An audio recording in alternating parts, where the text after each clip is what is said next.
আরাবুল ইসলাম যে মামলায় জেল খাটছে শওকত মোল্লাকে ওই মামলায় অ্যারেস্ট করতে হবে। অনেক হিংসা করেছে, এক বেটাকে জেলের ভাত খাওয়ানো হচ্ছে। এখন তারা গোষ্ঠীদ্বন্দ্বের নামে চালাচ্ছে কি আমার দেখার দরকার নাই। ফার্স্ট কিন্তু জেলের ভাত এই আইএসএফ তাকে খাইয়েছে, আইএসএফ এর মামলাতে তিনি অ্যারেস্ট হয়েছে। ওই মামলা কিন্তু অনেক জনের নামেও আছে, বুঝতে পারছেন না?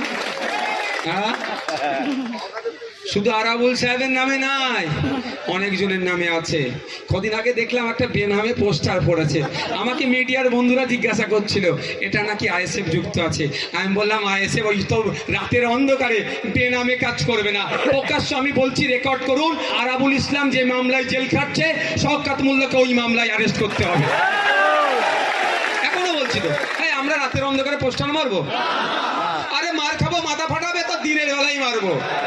ও কাপুরুষের মতো কাজ ওদের দলের লোকেরাই গোষ্ঠীদ্বন্দ্বের করছে, আমরা করবো।